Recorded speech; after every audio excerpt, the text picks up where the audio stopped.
do Senhor. Vamos abrir a palavra do Senhor no livro ainda de 1 Pedro, onde nós temos pregado semana após semana.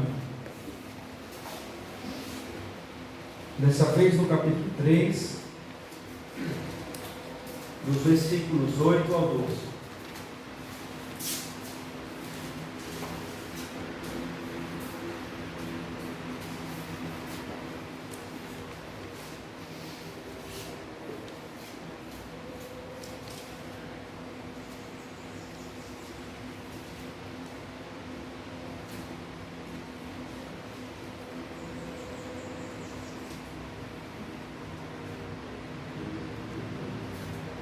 Pedro, capítulo 3, lá no finalzinho da Bíblia, uma das últimas cartas,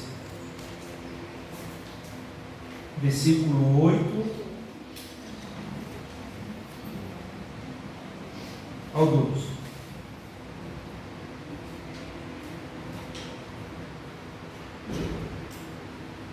Diz assim a palavra do Senhor, capítulo 3, versículo 8 a 12. Finalmente, sede todos iguais, todos de igual ânimo, compadecidos, fraternalmente amigos, misericordiosos, humildes, não pagando o mal por mal ou injúria por injúria, antes, pelo contrário, bendizendo, pois para isto mesmo fostes chamados, a fim de receberdes bênção por elas. Pois quem quer amar a vida e ver dias felizes, refreie a língua do mal e evite que os seus lábios falem dolosamente. Aparte-se do mal, pratique o que é bom, busque a paz e empenhe-se por alcançá-la, porque os olhos do Senhor repousam sobre os justos e os seus ouvidos estão abertos às suas súplicas, mas o rosto do Senhor está contra aqueles que praticam o mal. Amém. Vamos orar. Senhor nosso Deus, esse momento é um momento em que nós ouvimos a Tua voz, Deus, novamente. Agora, numa pregação, Deus, expondo a Tua palavra, a nossa oração, o nosso pedido é que o Senhor nos edifique a Tua igreja, e possamos sair daqui transformados pelo Teu Santo Espírito, ouvindo a palavra, e que possamos ser cativos, Deus, a essa palavra. Então, nosso pedido é esse, Deus. O Senhor derrame maravilhas sobre a Tua igreja através da pregação, em nome de Jesus. Amém.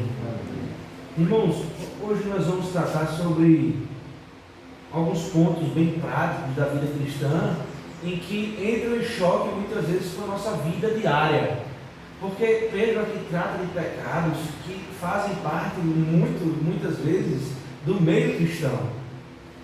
Então, se vocês sentirem dessa palavra que encaixou perfeitamente na vida de vocês, não achem que é mera coincidência, mas é Deus falando às nossas vidas. Por isso que eu coloquei esse tema de hoje, da noite de hoje, ou do sermão de hoje à noite, como ações que devem proceder do crente. Nós vamos falar sobre algumas ações que devem e também não devem proceder de fato, né? E Pedro começa o versículo 8, o texto que nós lemos, usando uma palavra, finalmente. Essa palavra nos dá uma ideia de conclusão de pensamento, como se ele estivesse terminando algo que ele já tinha começado, ou dando os pontos finais, concluindo o pensamento. Mas a conclusão de quê, né? O que é que Pedro quer concluir? Lembre que, primeiramente, lá no capítulo 2, a partir do versículo 13, Pedro ele começa a trazer algumas instruções aos perseguidos dessas 5 províncias de Roma. Nós vemos lá no capítulo 1.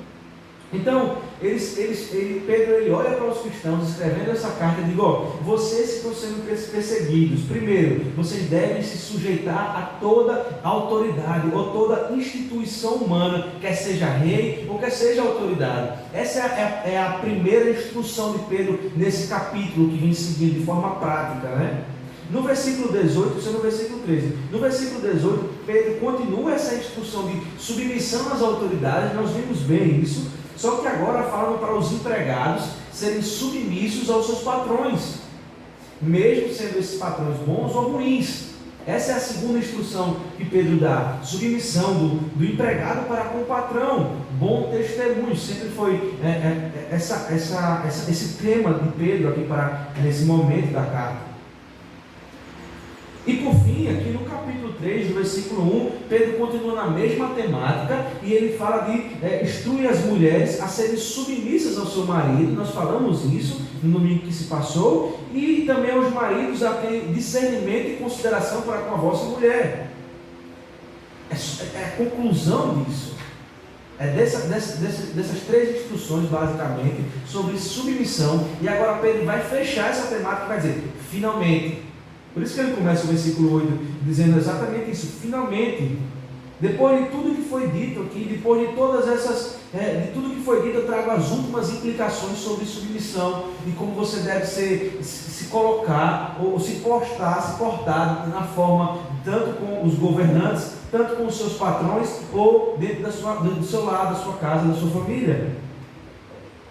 Concluindo o tema da submissão. E aqui Pedro ele começa a trazer as últimas implicações sobre esse tema, de uma forma geral, para os crentes que estavam dispersos. E ele começa, a primeira conclusão que Pedro traz depois de todas essas informações é: sejam todos de igual ânimo. Se nós olharmos para o versículo 8, finalmente, sejam todos de igual ânimo. Lembram do contexto, irmãos? Eu sempre trago a nossa memória, porque o contexto nos ajuda muito a entender o que Pedro escreveu e por que ele escreveu.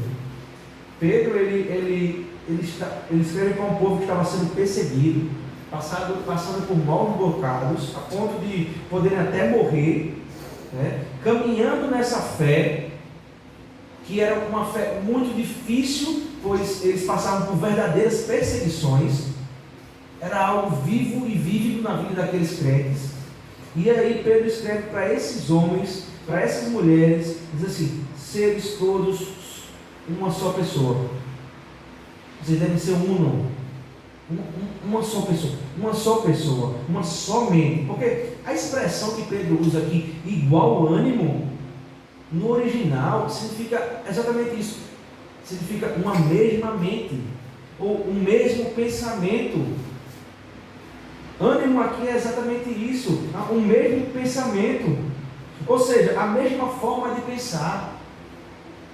Pedro quer que eles pratiquem a unidade, porque sozinhos eles não suportariam viver perseguidos, ou sozinho ninguém suporta viver. Nós somos criados, irmãos, por Deus para sermos seres relacionáveis. É um atributo do próprio Deus que Ele dá a nós. E veja, um atributo de se relacionar uns com os outros. É dádiva de Deus. E o que o pecado faz? Muitas vezes, achar que nós somos independentes, que nós não precisamos nos relacionar, que podemos viver fora do âmbito do relacionamento. Mas não, Deus nos criou homens e mulheres relacionáveis. E o primeiro relacionamento que devemos ter como prioridade é um relacionamento com Deus. E depois um relacionamento com nossos irmãos. E é desse relacionamento que Pedro fala. O relacionamento que vocês têm como igreja. Vocês devem ter o mesmo pensamento. Vocês devem ser igual ânimo ou igual pensamento, igual a mente. Pratiquem a unidade. Mas aí podem surgir algumas dúvidas, irmão, já de forma prática, porque o texto é prático. E ele pode dizer, mas cara, como diferentes personalidades, diferentes gêneros, vamos dizer assim, né? Pessoas que gostam de uma coisa, que gostam de outra, personalidades distribuídas dentro da igreja, pessoas que falam assim, pessoas que falam assado. Como ter uma unidade de fato? Será que ter unidade é todo mundo falando a mesma coisa? Ou criar jargões no meio evangélico para todo mundo falar as mesmas coisas? É isso que traz unidade? Ou vestir roupas que sejam iguais para trazer? Será que é isso que Pedro está falando? Eu tenho que ver a igreja igual aos meus irmãos, eu tenho que gostar das mesmas comidas, o mesmo corte de cabelo, gostar das mesmas... Não é nada disso que Pedro está falando. Pedro não estabelece regras humanas, estabelecendo a unidade na igreja. Não é isso. Longe disso. Isso não traz unidade, essas coisas. Ela traz divisão. Essas coisas humanas que aparentemente nós vestimos de uniforme para entrar nos padrões, muitas vezes causa divisão dentro da igreja, porque eu olho para uma pessoa que não está no padrão daquilo que eu acho que deve ser, e eu excluo ela do meu meio. Não é isso que Deus nos ensina, nem Pedro. Mas a unidade está na unidade de pensamento, irmãos. Pedro defende que aquilo que nos torna um é Cristo, é a palavra de Deus. E a igreja é um, porque Deus é um. Mesmo Deus sendo em 3 pessoas, subsistindo em 3 pessoas, Ele ainda é um. Mesmo a igreja, com diversidades de personalidades, de jeitos, de formas de falar, de cortes de cabelo, ainda a igreja deve ser uma. A igreja é uma porque Cristo, e a igreja é uma. A igreja é uma quando todos pensam conforme as Escrituras pensam, e nós passamos a ser um com Cristo. Pedro ordena que nós tenhamos os mesmos pensamentos que tangem aos absolutos de Deus. Pedro vai dizer: aquilo que é inegociável nas Escrituras deve ser negociável para você também. Você deve ter esse pensamento. Cada um tem a sua forma de vestir, de falar. Uns são mais brincalhões, outros são mais sérios. Essa diversidade toda, quando ela não é pecaminosa, é claro, ela soma para a igreja do Senhor. É bom isso, ter pessoas diferentes. Já pessoas se todo mundo fosse igual, bobos dentro da igreja. Mas não, há essa diversidade. Isso é coisa boa. Isso também reflete o que Deus é na nossa vida. Não há um ser humano igual ao outro, com o mesmo DNA, não. Deus é perfeito, Ele causa essa estrutura, mas Ele também é um Deus Filho e Deus Espírito, assim como nós somos um como igreja, um mesmo pensamento. É uma coisa muito maior do que os homens acham que é a unidade, e nisso não pode haver diversidade de pensamento, de fato. Nisso nós devemos pensar juntos, crer juntos, ter a mesma fé. Por isso que nós somos chamados de irmãos. Aquilo que nos une, irmãos, é muito maior do que aquilo que nos separa. A fé em Cristo. E essa fé é baseada na palavra de Deus. Para facilitar a unidade de pensamento, depois de muitos anos que Cristo morreu e ressuscitou, homens do mesmo pensamento, com concordância com as Escrituras, lá em 1643, se debruçaram na Assembleia, os assembleanos de Westminster.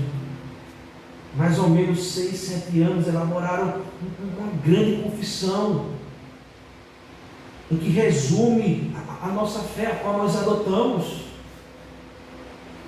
E nós assinamos embaixo, nós subscrevemos. Ela é o símbolo de fé que a igreja adota, para que a igreja tenha uma unidade de pensamento.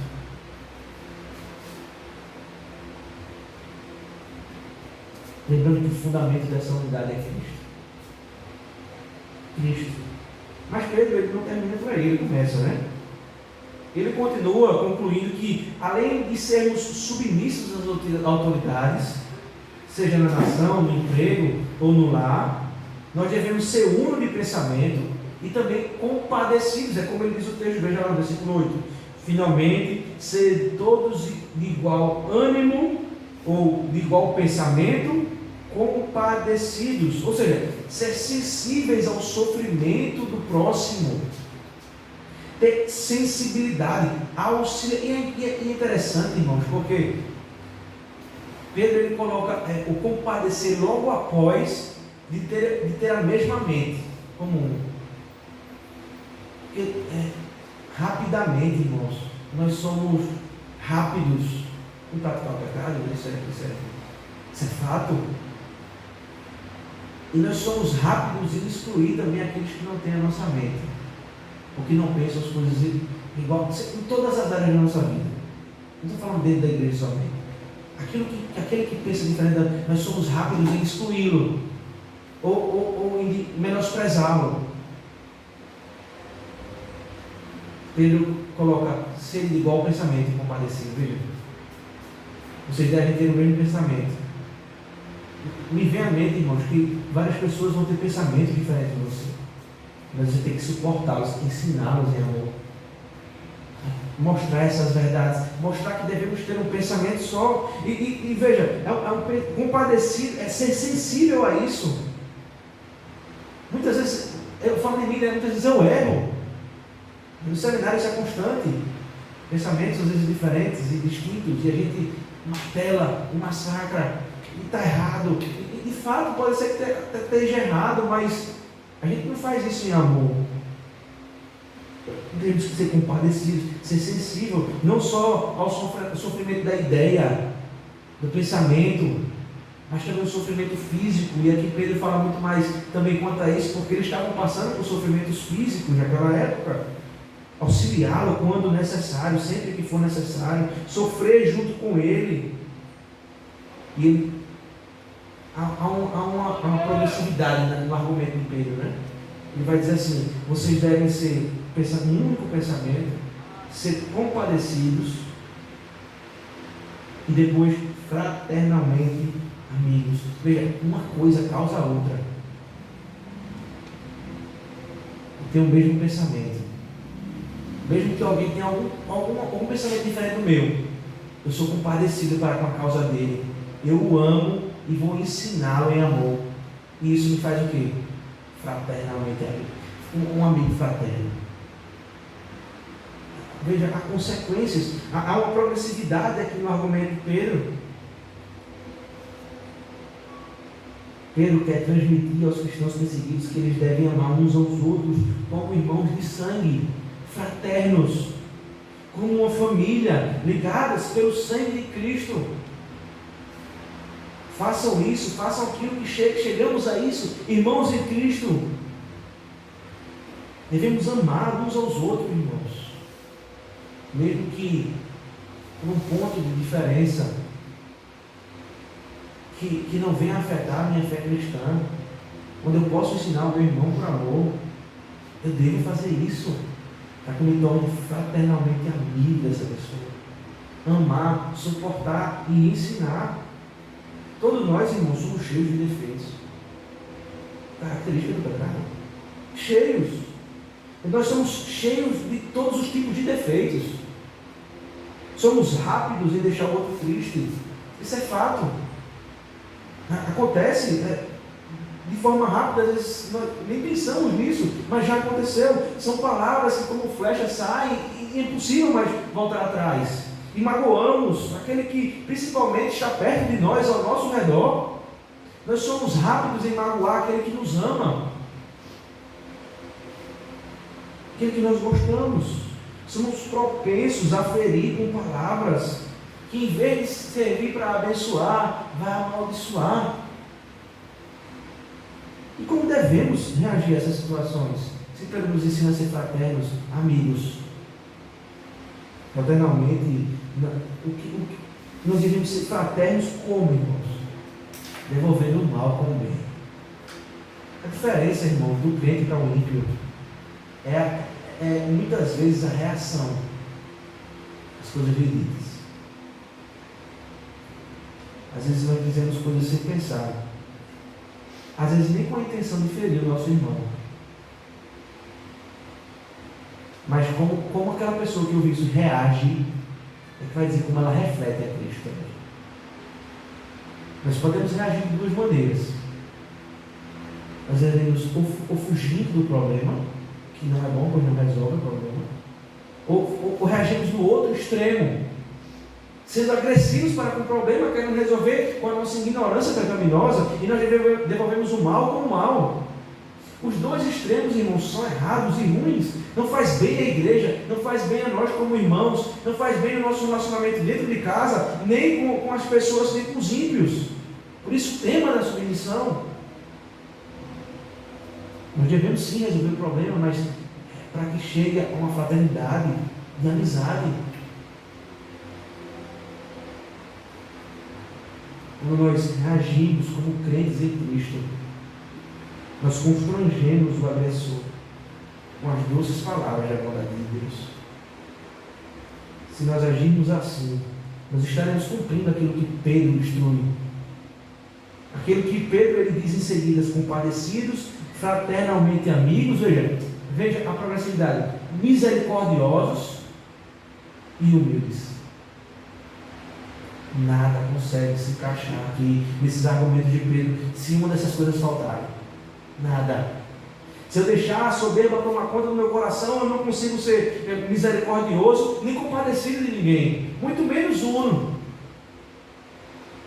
Se eu deixar faltar a misericórdia, como eu vou resplandecer a Cristo nesse relacionamento com o próximo? Não tem condições. Como é que eu vou ser amigo, compadecido? Ou seja, todas essas coisas, irmãos, devem ser características do crente, por mais que sejam difíceis, porque são práticas diárias da nossa vida, em todos os âmbitos da nossa vida, não é só na igreja.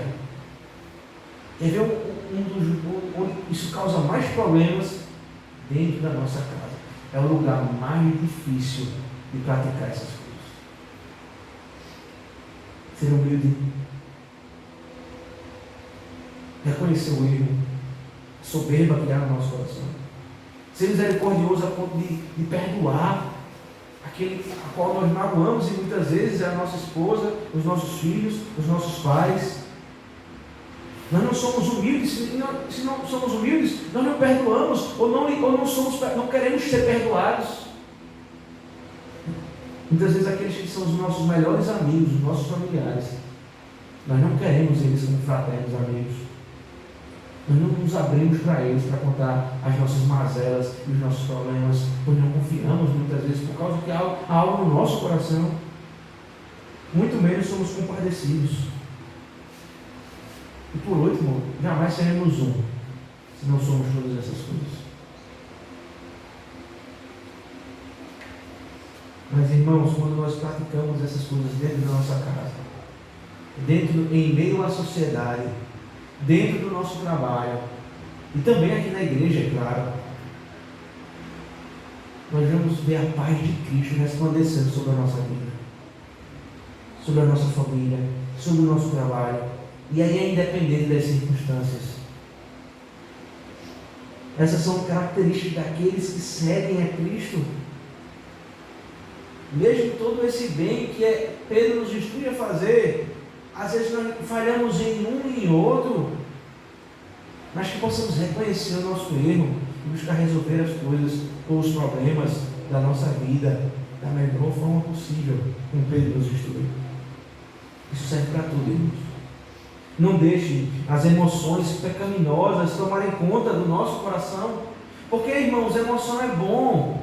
Se emocionar de alegria, de tristeza, de rir, chorar, isso é bom, é uma dádiva que Deus nos deu, e é bom usar essas coisas, é bom se emocionar, mas quando é uma emoção santa, porque quando é uma emoção pecaminosa, veja o que Pedro diz, por exemplo, no versículo 10: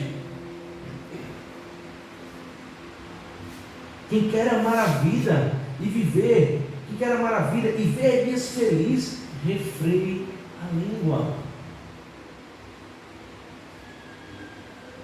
É incrível porque a partir desse versículo 10 aqui em seguida, Pedro ele cita um salmo, né? Ele cita o Salmo 34, no versículo 12 a 16. O salmo diz assim, bem parecido com o texto, né? Quem é o homem que ama a vida e que é longevidade para ver o bem? Refreia a língua do mal e os lábios de falarem dolosamente. Aparta-te do mal e pratica o que é bom. Procura a paz e empenha-te por alcançá-la. Determina os olhos do Senhor, repousam sobre os justos, e os seus ouvidos estão abertos ao seu clamor. O rosto do Senhor está contra os que praticam o mal, para lhe extirpar da terra a memória. Quando as emoções pecaminosas tomam conta do nosso coração, consequentemente, irmãos, nós perdemos aquilo que é um fruto do Espírito, o domínio próprio. Quando nós deixamos as emoções pecaminosas tomar conta do nosso ser, dos nossos pensamentos, das nossas atitudes, a ira, por exemplo, ela toma de nós o domínio próprio. E aquilo que era para ser do Espírito Santo passa a ser agora da nossa mente carnal. Toma de nós a sobriedade. E acabamos de fazer aquilo que não deveríamos, como Paulo escreve no livro de Romanos. Sem esse domínio, nós não conseguimos refrear a nossa língua do mal, como diz Pedro. Irmãos, lembrem agora das suas atitudes, na mente de vocês, quando vocês falaram alguma coisa que não deveriam falar, seja para qualquer pessoa que você ama, ou que você não ama ainda, mas alguma coisa que você falou que você não deveria falar, porque a emoção pecaminosa tomou conta do seu ser. E quando isso acontece, nós falamos dolosamente com o próximo. Quando o Espírito Santo toca a nossa consciência, imediatamente nós pensamos o porquê eu falei isso, ou porquê eu fiz isso, eu não deveria ter feito isso. Nós não temos às vezes humildade suficiente para pedir perdão pelas nossas atitudes e palavras. Quando a ira prevalece contra o amor, quando as emoções pecaminosas prevalecem contra a razão santa, quando a minha vontade contra a vontade de Deus, fazemos coisas e dizemos coisas que são horríveis, que em estado de raciocínio com o Espírito Santo jamais seriam ditas ou feitas. Isso acontece quando o velho homem, irmãos, é ressuscitado de forma instantânea. Porque veja, a nova criatura é trabalhada todos os dias em santidade. Mas quando nós ressuscitamos o velho homem na nossa vida, nós fazemos isso de forma instantânea. Às vezes a gente nem percebe e já ressuscitou o velho homem na nossa vida. E as nossas ações são más. Agora é interessante, irmãos, porque quem está dando essas instruções talvez era a pessoa do Novo Testamento que menos tinha domínio próprio no começo da sua caminhada com Jesus Cristo. Foi alguém que nunca mais cumpriu essas instruções, ou tinha dificuldade em cumprir todas essas instruções. Pedro, ele era um dos homens mais impetuosos do Novo Testamento. Ele não tinha um filtro santo, do Espírito Santo, antes de falar, antes de pensar no que falar. Por muito tempo foi um homem que agia como se não tivesse nada a perder, que não estava importando com a dor não estava dando importância à dor do próximo, não fazia questão de ser fraterno amigo, não filtrava as palavras, que agia inconsequentemente, não pensava na dor do próximo, mas só em mente em si mesmo. Lembram que o diálogo que Pedro ele teve com o Senhor Jesus, estava registrado em Marcos capítulo 8, eu vou ler para os irmãos, a partir do versículo 31, diz assim: e começou a ensinar-lhes que importava que o Filho do Homem padecesse muito, e que fosse rejeitado pelos anciãos e príncipes dos sacerdotes e pelos escribas, e que fosse morto, mas que depois de 3 dias ressuscitaria. E dizia abertamente estas palavras. Aí Pedro, ouvindo isso, diz o quê? Tomou a parte e começou a repreender Jesus Cristo. Impetuoso, sem pensar no que falar, desastroso em suas palavras, repreendeu aquele que dava o dom da vida, e disse: não, Senhor, você está errado. Mas ele, virando-se e olhando para os seus discípulos, repreendeu a Pedro, dizendo: retira-te de diante de mim, Satanás, porque não compreende as coisas que são de Deus, mas que são dos homens. Veja, quando as emoções pecaminosas tomam conta do nosso ser, a intenção de Pedro parecia boa. Por isso que é acreditado, que no inferno muita gente de boa intenção, sempre tem gente de boa intenção. A intenção de Pedro parecia boa, ele queria defender Jesus Cristo, ele não queria que Jesus Cristo fosse morto, mas a motivação era ruim. Ele não tinha entendido o Evangelho, nem o porquê Jesus Cristo tinha nascido até então. Pedro falava dolosamente aquilo que não entendia, rápido no falar, não conseguia refrear a língua. As suas emoções pecaminosas tomavam conta do seu ser e ele agia precipitadamente a ponto de repreender, veja, o Senhor Jesus. Outro episódio que me vem à mente, está registrado agora no Evangelho de João, no capítulo 13, a partir do versículo 6, diz assim: aproximou-se, pois, de Simão Pedro, que lhe disse: Senhor, tu lavas-me os pés a mim? Respondeu Jesus e disse-lhes: o que eu faço não sabes tu agora, mas tu saberás depois. Disse-lhe Pedro: nunca me lavará os pés. Respondeu Jesus: se eu não te lavar, não tens parte comigo. E disse-lhe Simão Pedro: Senhor, não só lava meus pés, mas também a minha mão e a minha cabeça. Pedro fala dolosamente contra o Senhor Jesus Cristo. Nos dois papéis nós vemos Pedro querendo defender o Senhor dos Exércitos,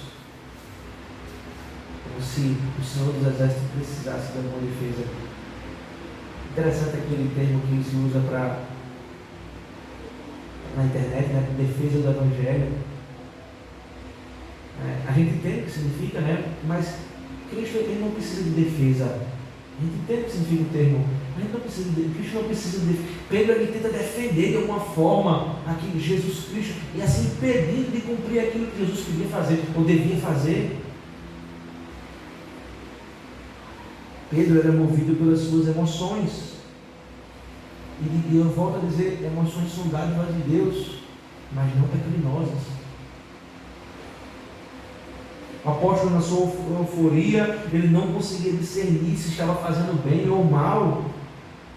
Na verdade, quando nós falamos dolosamente, né? Quando nós não refreamos a língua, geralmente é por mero egoísmo, muitas vezes. Egoísmo do nosso ser. Talvez a intenção de Pedro seja o quê? Querer ser melhor que os outros apóstolos. Dizer, não, se os outros apóstolos aceitem que o mestre seja morto, eu não aceito. Eu morro por ele, eu morro no lugar dele. Mas quando isso foi colocado em prova, irmãos, ele negou o mestre. Qual foi a intenção? Será que de fato era morrer? Não, senão ele tinha ido. Senão ele não tinha negado, melhor dizendo. Mas não, era uma intenção pecaminosa. Pedro, ele fazia isso, talvez, por egoísmo. Quando nós falamos e não refreamos a língua, é por egoísmo. Porque nós temos a necessidade de estar certos, de ser vistos, de falar mais que os outros. Nós usamos uma boca a mais do que menos que dois ouvidos, ou duas orelhas, melhor dizendo. Mas há um contraste na vida de Pedro, irmãos. Quando Pedro ele era movido pelas suas emoções santas, quando ele mantinha um domínio próprio, quando o Espírito Santo lhe revelava as coisas, me lembra também que ele olha para Jesus certo dia e diz: Tu és o Cristo, Filho de Deus vivo.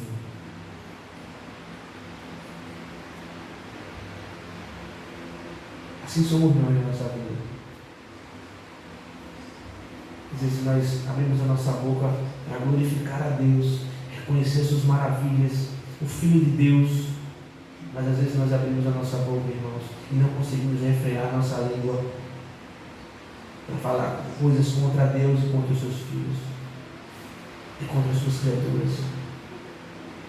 Por isso que Tiago escreve a sua carta, irmão de Jesus Cristo, que com a língua nós amaldiçoamos os homens, mas também com essa mesma língua nós bendizemos o Pai. A pergunta é, irmãos, como temos usado a nossa língua?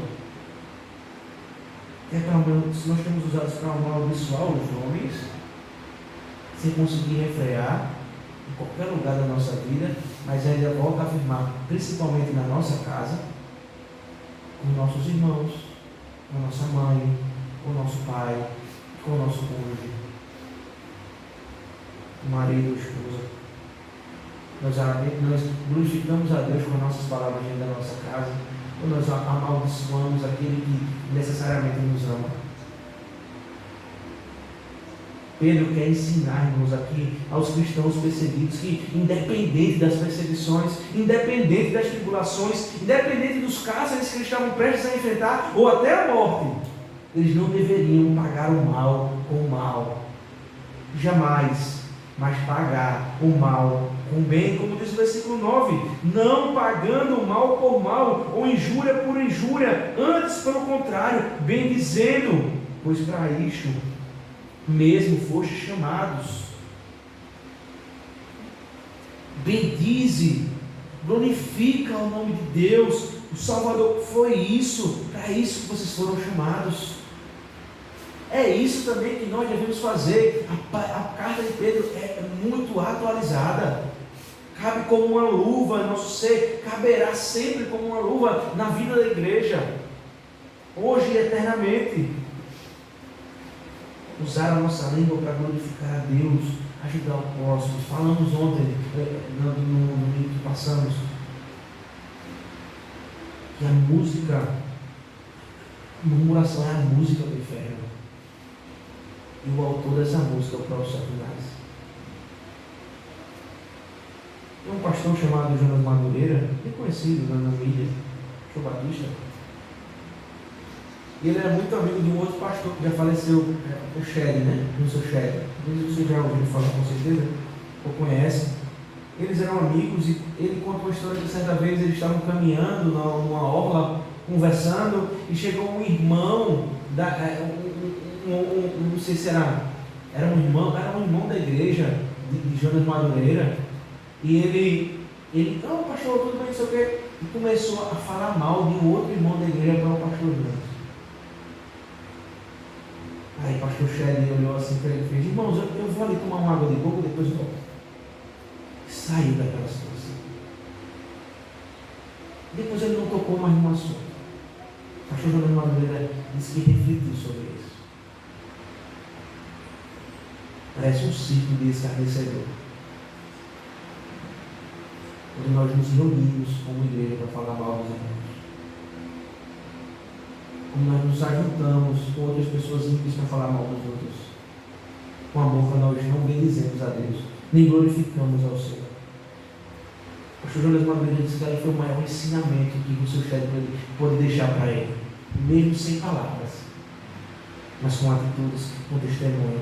Por isso que Pedro ele continua instruindo no versículo 11 e diz bem assim: vejam lá, apartem-se do mal, pratique o que é bom, busque a paz e empenhe-se por alcançá-la. Frequentemente, irmãos, nós vemos a paz como a ausência de conflitos ou a ausência de guerra. Nós achamos que a paz ela só vem quando nós nos afastamos disso, da guerra. Pensamos que alcançar a paz é uma função passiva, em que eu não preciso participar do problema, eu não preciso me envolver no problema, e assim eu vou ter paz. Não preciso me envolver, eu não preciso resolver nada, eu fico calado, e eu me excluo da confusão, do problema, e vou deixar o tempo resolver isso. Notícia horrível, irmãos, para dar vocês: o tempo não resolve nada. O tempo só piora a situação. O tempo vai deixando o coração cada vez mais de pedra. O tempo faz petrificar cada vez mais o seu ser ou do próximo, enquanto a situação não for resolvida. Por isso que o Pedro vai dizer aqui, empenhe-se em alcançar a paz, busque a paz. Devemos procurar ativamente e não passivamente a paz, sabendo que a paz é a consequência da resolução do conflito e não do afastamento dele. Obter a paz, irmãos, é uma tarefa muito difícil, é verdade. É muito mais difícil obter a paz ou fazer paz do que fazer guerra. Fazer guerra é muito mais fácil. Confusão é muito mais fácil. É instantâneo. É o antigo homem ressuscitado, rápido, instantâneo.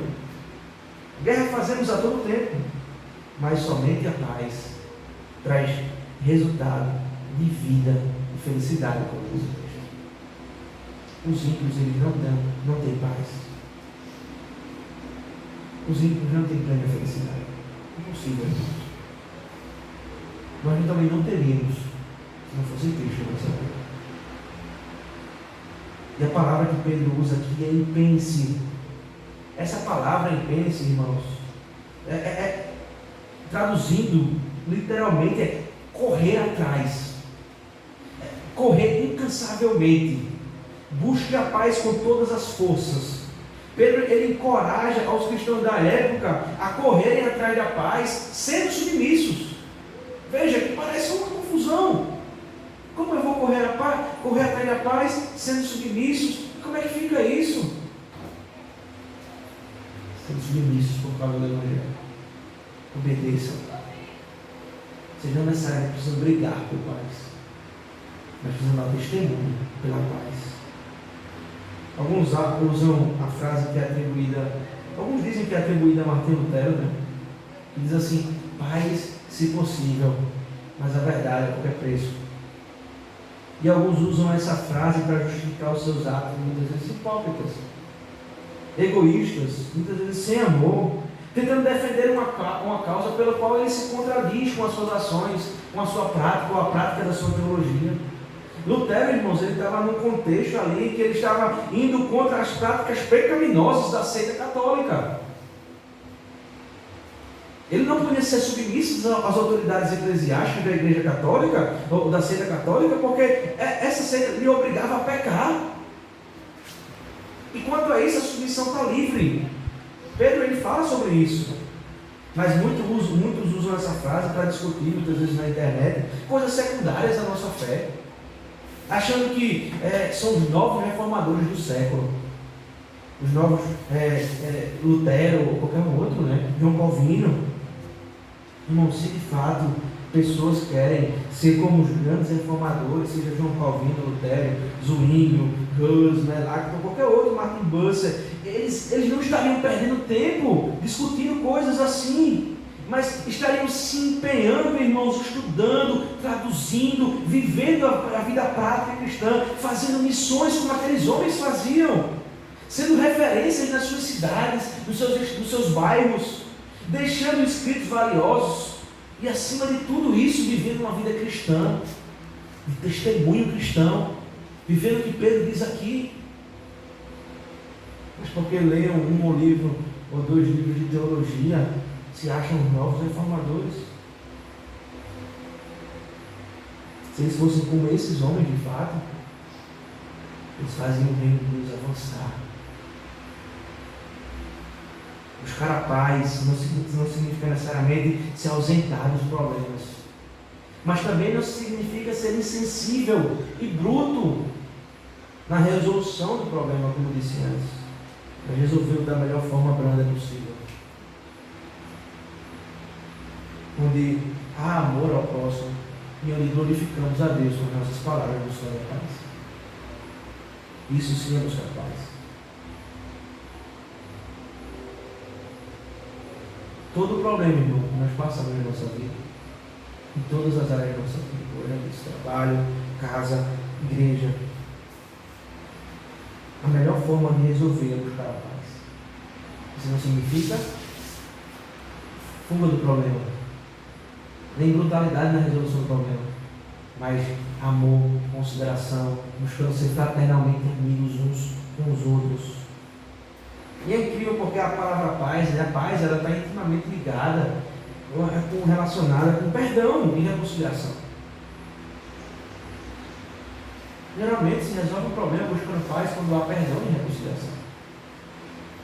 Só há paz em nossas vidas porque houve perdão e reconciliação. Deus ele nos trouxe paz com Ele através do próprio perdão em Cristo Jesus. Foi por meio da morte da cruz, foi por meio de truculentos, né? De algo truculento que fizeram com Jesus Cristo, que Ele nos deu paz, que Ele nos perdoou, que Ele nos reconciliou com o Pai. Então, como eu busco alcançar paz em minha vida? Como é que eu posso deitar no meu travesseiro e não ter como dormir bem e não me preocupar? Como resolver o problema com aquela pessoa que nós brigamos, que nós não nos falamos já faz tanto tempo? E paz, meus irmãos, eu vi muitos cristãos assim, dentro das suas casas, das suas famílias, que já não se falam com parentes há muito tempo, com brigas. Eu não vou dizer nem os miseráveis motivos. Como resolvemos esse problema? Só há uma resolução do problema: imitando Cristo, não sendo orgulhoso, sendo humilde, deixando o orgulho de lado, perdoando ou pedindo perdão e sendo reconciliado. Assim é paz. Tudo que eu falei, ou tudo que eu fale quanto a perdão e reconciliação, vai ser difícil de fazer por causa do pecado que há na nossa carne. Isso é contrário à nossa natureza pecaminosa. É nos reconciliar, é pedir perdão. As mágoas, muitas vezes, de anos trancafiadas em nosso coração, que deixamos no nosso coração rancor que não tem fim, o nosso ego que não nos deixa perdoar e nem pedir perdão porque queremos estar acima a todo tempo. Olhe para Cristo, irmãos. se ele não fosse humilde. Olhe para Cristo, irmãos, em momento nenhum ele teve orgulho, em momento nenhum Cristo fez um milagre para si mesmo, em momento nenhum ele quis se livrar da morte, mas pensou no próximo, a ponto de dar a sua vida em favor de outros que não mereciam. E assim seriam parecidos com ele. Pois Pedro termina dizendo no versículo 12: porque os olhos do Senhor repousam sobre os justos, e os seus ouvidos estão abertos às suas súplicas.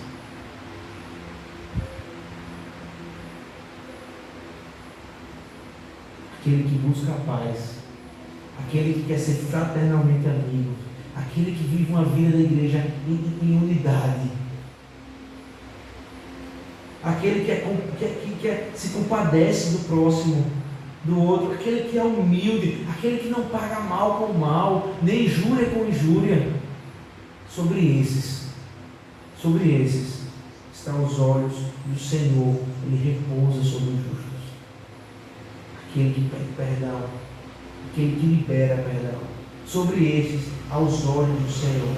Os seus ouvidos estão abertos a todo tempo pelas nossas súplicas, justos que somos, pelos méritos de Cristo. Irmãos, vocês pararam para refletir nessa frase? Pedro disse que os ouvidos de Deus estão abertos. Deus, Criador de todas as coisas, estão abertos para ouvir o nosso clamor. O Pai Celestial está disposto a ouvir o clamor da sua igreja. Não passem nessa frase, nesse versículo, como algo qualquer. Leiam e releiam esse versículo. Eu vou repetir: os ouvidos de Deus estão abertos para ouvir o seu clamor. Use isso.